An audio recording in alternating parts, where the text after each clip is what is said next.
Praise the Lord. இயேசு கிறிஸ்து நேற்றும் இன்றும் என்றும் மாறாதவராய் இருக்கிறார். இந்த வசனம் நமக்கு என்ன சொல்லுதுன்னா, நாம் வாழும் இந்த உலகத்தில் எல்லாமே மாறிக்கொண்டே இருக்கிறது. மனிதர்கள் மாறலாம், சூழ்நிலைகள் மாறலாம், ஏன் நண்பர்கள் கூட மாறலாம். ஆனால் நம்முடைய கர்த்தராகிய இயேசு கிறிஸ்து மட்டும் ஒருபோதும் மாறாதவர்ங்க.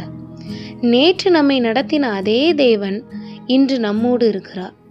நாளையும் நம்மை வழி நடத்துவார். நாம் பலவீனப்படும் போதும் அவர் பலமாக இருக்கிறார். நாம் தள்ளாடும் போதும் அவர் நம்மை தாங்குகிறார். அவருடைய அன்பும் கிருபையும் வாக்குத்தத்தங்களும் மாறுவதே இல்லைங்க.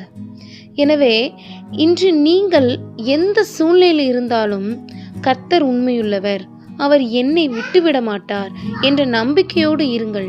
மனிதர்களை விட தேவனை நம்புங்கள். ஏனெனில் அவர் நேற்றும் இன்றும் என்றும் மாறாத உண்மையுள்ள தேவனாய் இருக்கிறார். ஆமென்.